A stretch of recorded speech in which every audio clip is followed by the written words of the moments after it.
Imagine you're sitting across from the man you love. Your heart's pounding, your gut's telling you something's off, but you can't quite put your finger on it. So you ask him gently, honestly, what's going on? And instead of giving you a straight answer, he says one sentence. Just 6 little words. And in that moment, everything shifts. You might not catch it right away, but deep down, you feel it. In this video, we're breaking down 6 specific phrases a man might say, not just when he's hiding something, but when he's cheating. You need to hear every single one of these, because chances are you've heard at least one before. And by the end of this video, you'll know exactly what those 6 words really mean. You're overthinking it. 6 words. Sounds harmless, right? Maybe even caring at first glance. But in the wrong context, those words are anything but innocent. They're subtle, they're manipulative, and they're often used to shut down a conversation that someone doesn't want to have. When a man says, "You're overthinking it," he's not trying to help you feel more secure. He's trying to redirect your focus away from something he doesn't want you to look too closely at. Think about the timing. When does this phrase usually come up? It's rarely when everything's going great. It shows up when you're asking a question that makes him uncomfortable. Maybe you notice he's been texting someone late at night. Maybe you asked about a change in his behavior, how he's suddenly more distant, more protective of his phone, less affectionate. And when you voice that concern, instead of reassurance, you get hit with, "You're overthinking it." Now here's the thing. If your relationship has been strong and transparent, and your partner knows how to communicate with you, then he won't need to say those words. He'll take the time to listen, to understand where you're coming from, and to provide real clarity. But when someone's hiding something, when there's a secret underneath the surface, they'll do everything they can to avoid exposure, and dismissing your concern as overthinking is one of the fastest ways to do that. It's a shutdown technique. Instead of answering your question, he questions your sanity. He makes you feel like your natural instinct, your emotional intelligence, your gut response is somehow flawed. And let's be honest, most people know when something feels off. You can sense when the energy shifts. When someone you love starts acting differently, you pick up on it. Maybe he's not texting as often. Maybe he's quieter when you're around. Maybe his routine has changed. Deep down, you know when something doesn't line up. But when you bring it up and get told you're overreacting, suddenly you start second-guessing yourself. You think maybe you're being too sensitive. Maybe it's your past trauma talking. Maybe he's right. That's the power of this phrase. It doesn't just avoid accountability. It makes you doubt your own inner compass. And over time, the damage that does can be huge. Because once you stop trusting your instincts, you stop asking questions, you stop noticing patterns, you start rationalizing things that shouldn't be rationalized. You turn a blind eye to behavior that deep down you know isn't okay. And here's what's even more concerning. When someone constantly uses this phrase, they train you not to speak up.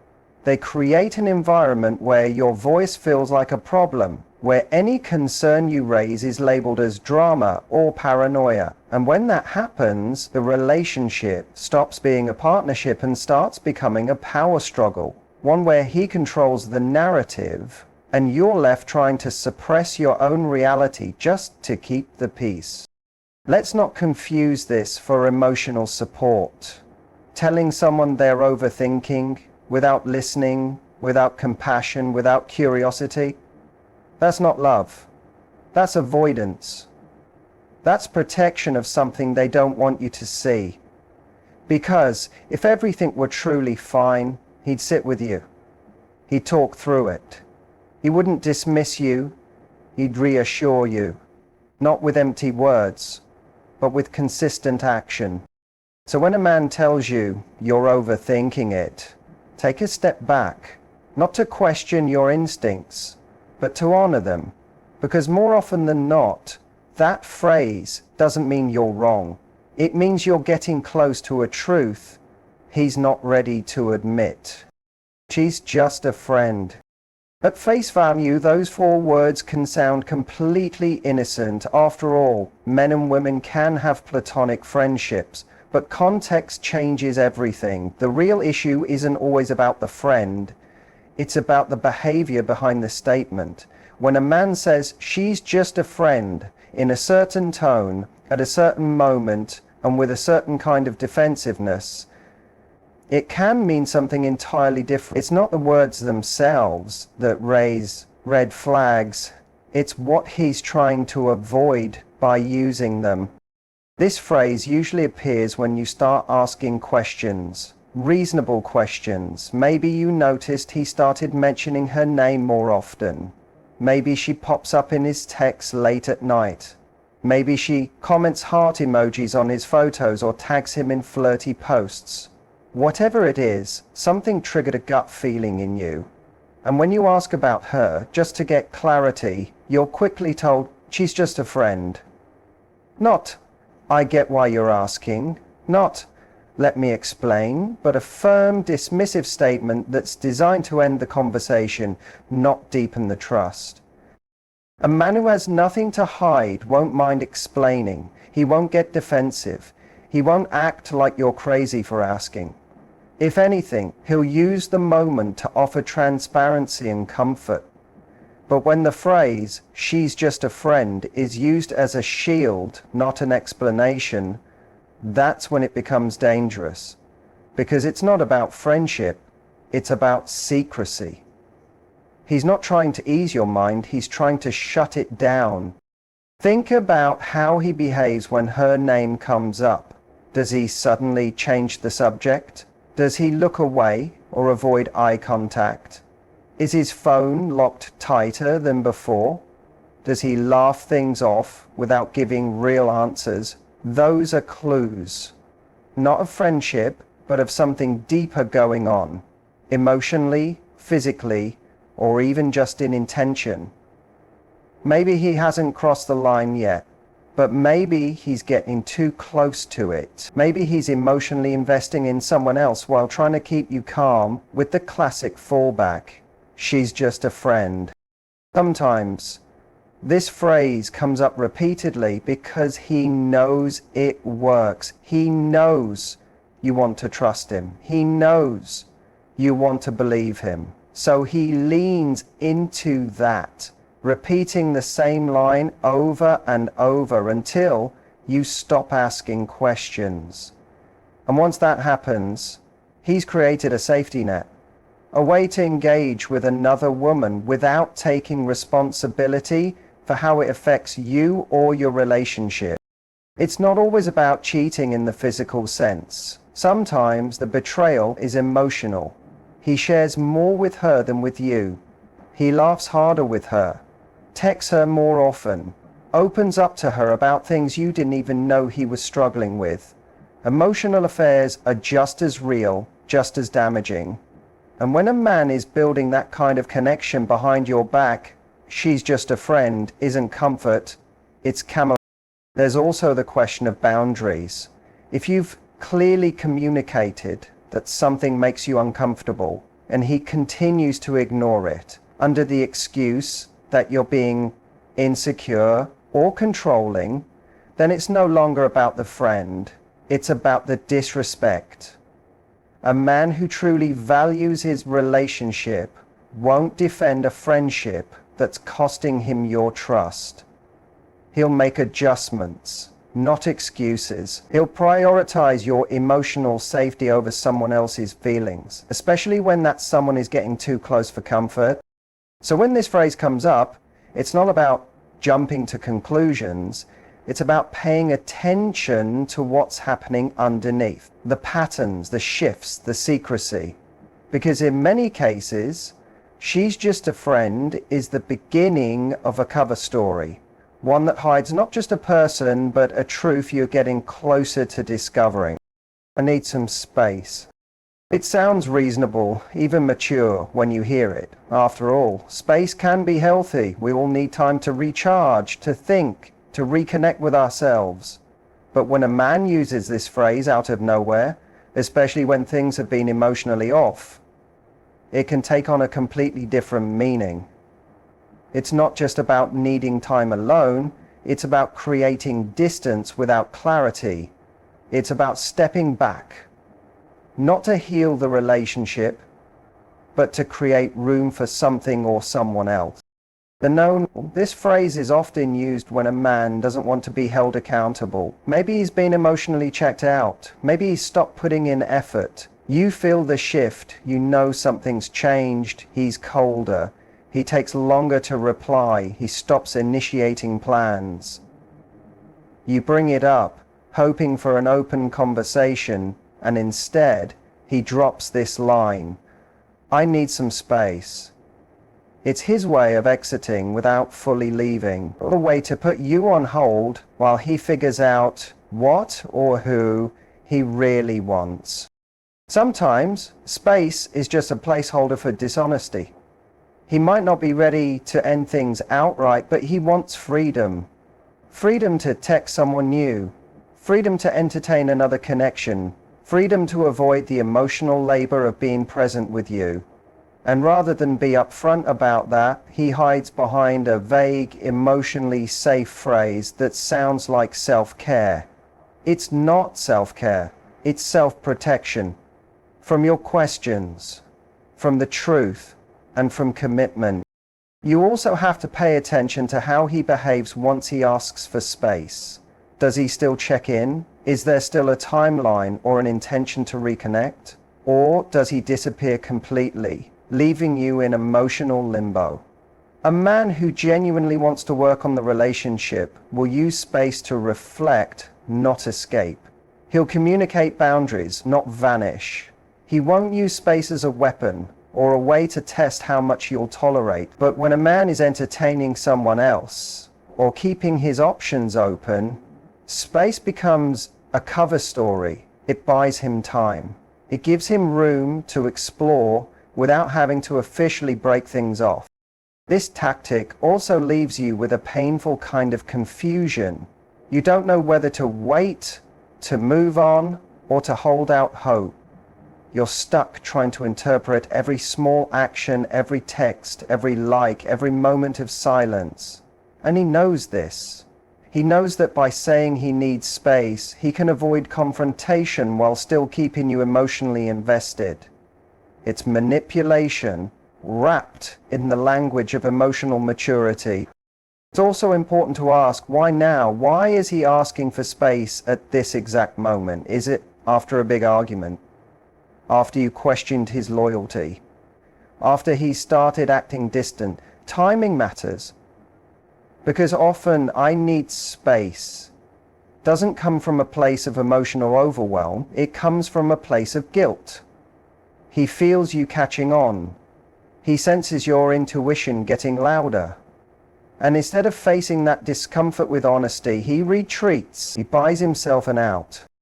And if you're the one left wondering what you did wrong, stop right there.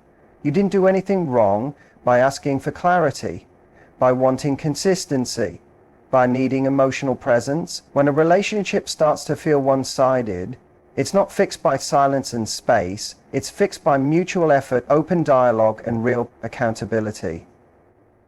But when one person checks out while the other holds on, "I need space" is often just a pause button on the breakup. He doesn't have the courage to say out loud, "Why don't you trust me?"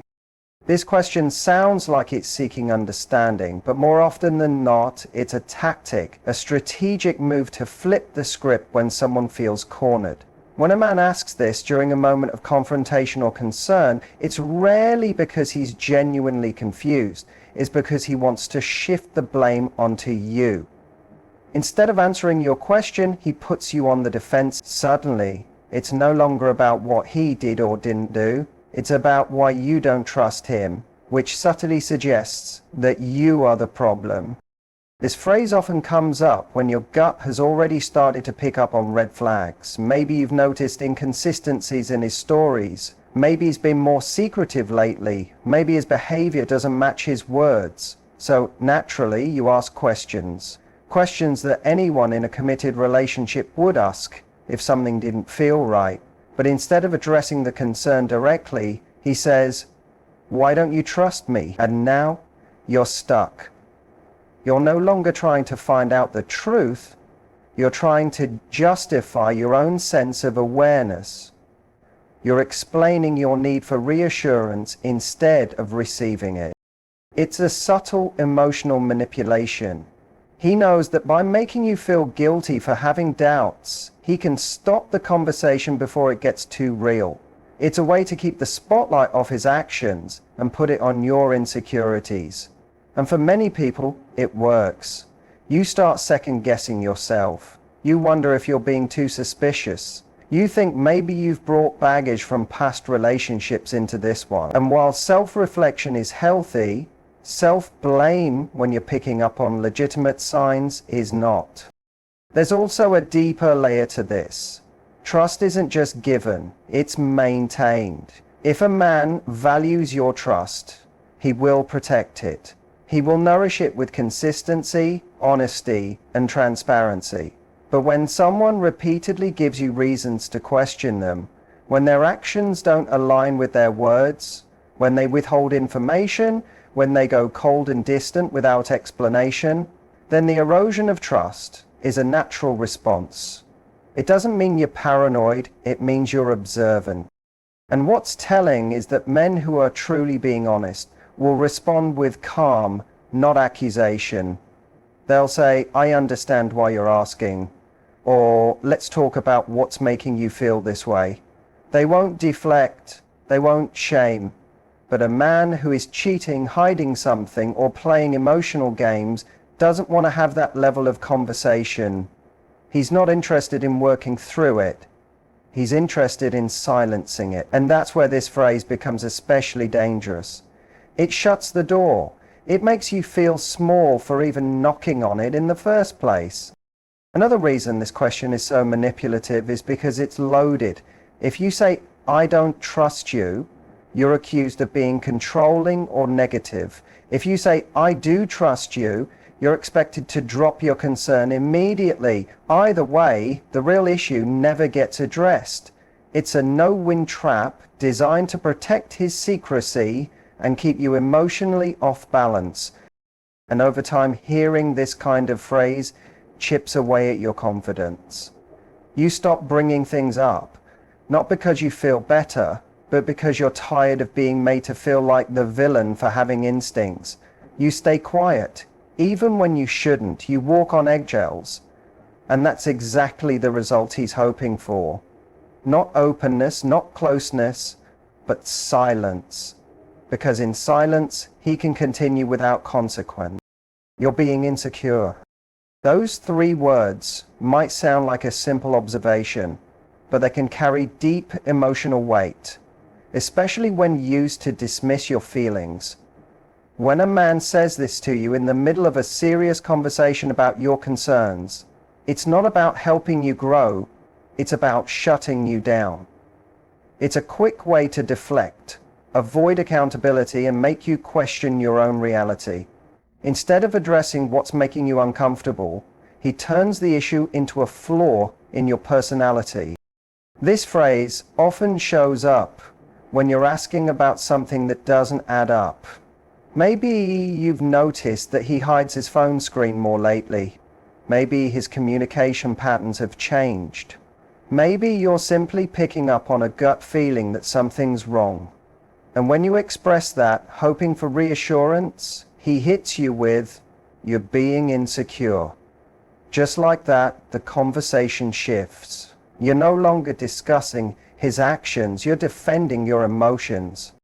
That shift is subtle, but powerful. It makes you feel like the problem isn't what's happening, it's the way you're interpreting it. It makes you believe that your emotional response is the issue, not the behavior that triggered it. And the more this happens, the more you start to doubt your instincts. You second guess yourself. You suppress your voice. You start asking yourself, Am I overreacting? Is it just me? And that's exactly the result someone wants when they're trying to hide something. True insecurity is rooted in fear that isn't tied to evidence, but a concern that's based on changed behavior, inconsistency, or a shift in emotional presence isn't insecurity. It's awareness. There's a difference between jumping to conclusions and picking up on red flags. And a partner who genuinely cares will help you explore those feelings, not weaponize them against you. They'll want to understand where you're coming from. They'll care about how their actions affect your sense of safety in the relationship. But a man who's cheating, or even emotionally checked out, doesn't want that level of connection. He wants control. And calling you insecure gives him exactly that. It puts you on the back foot. It forces you to defend your mental and emotional state, rather than continue to ask questions that make him uncomfortable. It's a manipulation tool disguised as concern, and over time, it can be deeply damaging. This phrase is also used to justify crossing boundaries. If you express discomfort about him texting a certain woman at odd hours, or following flirty accounts, or hiding things from you, he might call you insecure instead of actually changing the behavior. In his mind, the problem isn't what he's doing, it's how you feel about it. And by labeling you as insecure, he avoids having to take responsibility or adjust anything. That's not love, that's emotional gaslighting. Eventually, the longer you hear it, the more you might shrink. You start telling yourself that you need to chill out to keep the peace. You avoid bringing up concerns, so you're not accused of being clingy or needy. You bury your feelings because you don't want to seem like you're not confident. But in doing so, you lose touch with your own emotional truth. You silence the very voice that's trying to protect you. Being called insecure by someone who's giving you reasons to feel unsafe isn't just unfair, it's controlling. Because what he's really saying isn't you're insecure. What he's saying is, stop asking questions that make me uncomfortable. It's not about your trust issues, it's about his truth issues. And if someone truly loves and respects you, they won't label your intuition as insecurity. They'll want to earn your trust every single day. Can't we just move on? This question often arrives at a critical moment, usually after you've confronted him about something serious. Maybe it's about texts you saw, late nights he couldn't explain, or a shift in his behavior that you just couldn't ignore. And when you finally gather the courage to bring it up, to ask for the truth, to express how you feel, instead of getting answers, you get deflection. Can't we just move on? It sounds like a plea for peace, but it's really a plea for silence. It's not about resolution, it's about escape. When a man says this, he's not trying to mend what's broken. He's trying to skip the part where he's held accountable. He's hoping you're tired enough, drained enough, confused enough to let it go. Because if he can get you to agree to move on without really addressing the issue, then he wins. He keeps his secrets, avoids discomfort, and most of all, he avoids change. He gets to keep his comfort zone intact while leaving you emotionally stranded, still carrying the weight of what you needed to say, but never got to finish. It's important to understand the timing of this phrase. It usually comes when the truth is just about to surface. You've gathered evidence, you've started to speak up, and you're pressing for real answers. That's when he'll pull out this line, not because the issue isn't serious, but because it is. Because he knows if the conversation continues, the truth might come out. So instead of owning up, he tries to bury it under the false idea of moving forward. And if you say no, if you insist on getting clarity, suddenly you're the one being difficult. You're the one dwelling on the past. You're the one creating drama. This tactic is meant to make you feel like peace depends on your silence. Like the only way to heal is to stop talking about what hurt you. But that's not healing. That's suppression. And over time, suppression turns into resentment. You can't move forward in a relationship where issues are swept under the rug. Every time you push your pain aside just to keep the peace, a part of you goes unheard. A part of you learns that expressing your truth is a risk, that it might lead to more conflict instead of understanding. And that's not love. That's fear in disguise. A man who truly wants to move forward with you won't ask you to skip the part where he takes responsibility or lean into the discomfort. He'll stay in the conversation until both of you feel seen and understood. The danger of hearing, "Can't we just move on?" repeatedly is that it conditions you to lower your expectations. You start to think that resolution isn't possible, that closure is a luxury you don't get to have. So you adapt.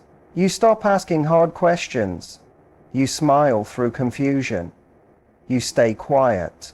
Not because things are fine, but because you're tired of being met with resistance every time you speak up. Sometimes moving on becomes a pattern. He hurts you, you speak up. He asks to move on, and you do, because you love him, because you hope it will get better, because you want to believe it was just a mistake. But without accountability, mistakes become habits, and habits turn into disrespect. If someone truly wants a future with you, they won't fast forward past your pain. They'll sit with it. They'll understand it. They'll do the work to make sure it never happens again. When a man says things like, "You're overthinking," "She's just a friend," "I need space," "Why don't you trust me?" "You're being insecure," or "Can't we just move on?" He may not be confessing, but he is revealing. These phrases are not always proof of cheating, but they are often the smoke that signals fire. They are used to dodge accountability, deflect your intuition, and protect a version of himself he doesn't want you to see. When words become walls instead of bridges, you have to stop asking, "What if I'm wrong?"